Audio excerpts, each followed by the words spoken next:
Uniform civil code की बात करती है, दूसरी तरफ भाजपा के ही घटक संगठन जो हैं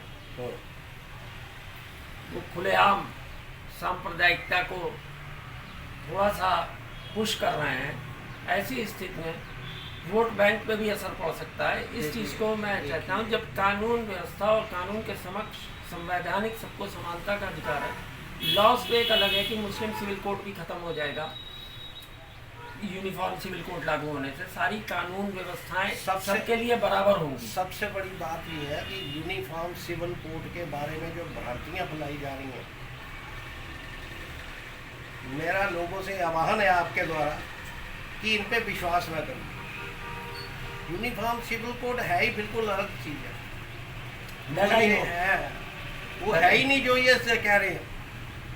सबसे बड़ी बात यह है, इसमें आप मुझे एक बात बताइए, हिंदू कोड बना हुआ कि नहीं बना हुआ? बना हुआ है ना, तो इसका लाभ किसे मिलने वाला? मुस्लिम महिलाओं को मिलने वाला है ना। 100% आज उनकी स्थिति क्या है उस समाज में, आप ये देखिए। इस चीज़ को तो मैं जानता हूँ, जब 3 तलाक हटाया गया था, at that time I was in Bareilly. उस समय मैंने चर्चा की थी मुस्लिम महिलाओं से, तो मैंने कहा आपके हस्बैंड तो सपा को वोट देने जा रहे हैं और आप बीजेपी को वोट दे रही हैं। उनका सीधे से जवाब था कि 3 बार तलाक कह के आदमी हमको छोड़ देता है, हमको जिल्लत और जलालत की जिंदगी तो हमको जीना पड़ती है, हम तो मोदी जी को वोट देंगे। देखिए, तलाक सिर्फ 3 तलाक ही तक सीमित नहीं है ना, कितने प्रकार के तलाक हैं वो तो मुझे मालूम है, आई नो। तलाक के बिद्दत, अब मैं कितने नाम गिनाऊंगा, सब गिना दूंगा। मुझे मालूम है, मेरी सुबह खान जी से भी बातचीत हुई है इस विषय पर। कितने तलाक है?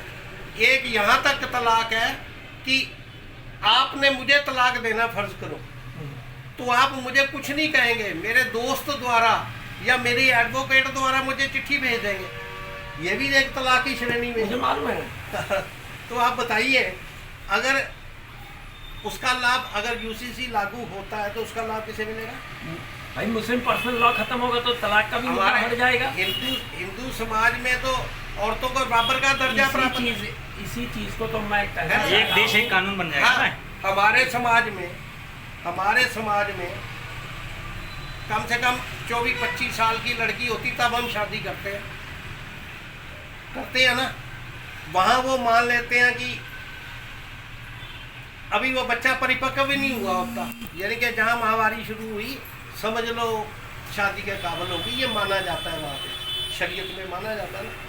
तो वो जो अपरिपक्व है उसका जीवन क्या क्या झेलेगा ऐसी स्थिति में? इन स्थितियों को मैं जानता हूँ, लेकिन तो उसकी एनालिसिस गलत ढंग से करके नहीं, तो उसका देखो, उसका क्या होता है कि एक परसेप्शन तैयार है, सब कुछ पता है, उसके पीछे आप उसे स्टडी करिए। अगर किसी को भ्रांति है, ज्ञान लीजिए। सरकार चिल्ला के बता रही है कि क्या है क्या नहीं है, तो अब क्यों भ्रांति में आते हैं लोग? देखिए, इस चीज कुछ पार्टियां, कुछ लोग ऐसे हैं समाज में, उनके समाज में भी है, हमारे समाज में भी है, जो लोग नहीं चाहते कि ये काम हो, क्योंकि सरकार ने अगर ये काम कर दिया तो सरकार जाने वाली नहीं गई, उन्हें ये लगता है। देखिए, ये चीज तो मैं भी जानता हूँ कि uniform civil code that is connected with law. और फिर हम चोरी छुपे थोड़ी कर रहे कुछ।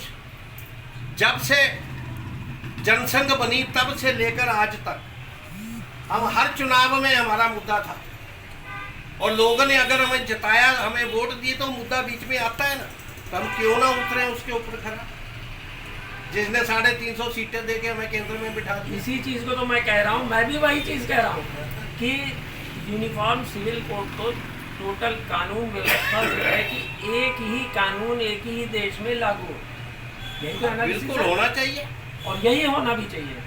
लेकिन उसका गलत ढंग से एनालिसिस करके, सनातन एक व्यवस्था है, धर्म एक पंथ है, इस चीज को न समझ जा करके उसका गलत ढंग से एनालिसिस पब्लिक के बीच में भ्रामक प्रचार किया जा रहा है, जिसके संदर्भ में मैं ये जानना चाहता हूं कि बीजेपी क्या कदम उठाएगी स्थिति को स्पष्ट करने के लिए। बीजेपी देखो, बीजेपी ने हमेशा हर चीज़ को स्पष्ट करा है। कोई भी लॉ बनते हैं हर चीज़ को स्पष्ट करता है, किया गया। आज तक कितने कानून बदले गए हैं जो अंग्रेजों के ज़माने के चल रहे थे, जिनका आज औचित्य नहीं था। 1900 कितने कानून सरकार ने बदले ना, क्यों बदले? उनका कोई औचित्य नहीं था। अंग्रेजों के ज़माने के चल रहे थे, आज उनकी ज़रूरत नहीं थी। और सीधी सी बात है, केंद्र में जो भी सरकार बनी है, पार्लियामेंट में बैठी है, उसे अधिकार दिया गया है अपना संविधान द्वारा कि वो उसमें अमेंडमेंट कर सकती है, बदलाव कर सकती है बहुमत के साथ। और आज मेजोरिटी है, बहुत सारा कुछ हो रहा है। बहुत हंगामा कर रखा केंद्र में अपना अपोजिशन वालों ने, सब कुछ है ना। और जिस मुद्दे पे उन्होंने हंगामा करा, कल वो मुद्दा गौन हो गया। कितने बिल पास हुए थे? 9 बिल पास हो चुके हैं। तो कहने का मेरा भाव ये है कि अब मैं कोई ज़्यादा उल्टे सीधे लफ्ज़ बोलना नहीं चाहता। सभ्य भाषा में पूरे सभ्य भाषा में से एक ही है कि हल्ला मचाने वाले मचाते रहेंगे, काम करने वाले काम करते रहेंगे। बात वही चीज़ तो कह रहा हूँ, जो जरूरत है देश की। जहाँ तक मैं समझता हूँ कि यूनिफॉर्म सिविल कोड के विश्लेषण को बीजेपी को पूरी तरीके से प्रचार और प्रसार करने के लिए देखो अभी तेजी तो, से इस दिशा में काम करना होगा। अभी कर रही है काम। 370 हमने हटाई, हमारी सरकार ने हटाई। कोई कितना भी नाच ले, आज सुप्रीम कोर्ट ने दोबारा हियरिंग शुरू कर रखी है। रिजल्ट क्या आएगा? कुछ नहीं आएगा, क्योंकि बड़ी सोच विचार से हर चीज़ को लेके, हर चीज़ को समझ के काम होता है। ऐसे नहीं होता, इसकी जड़ तक पहुंचा जाता है। ठीक है, गलत? धन्यवाद शर्मा जी, आपने अच्छी जानकारियाँ दी।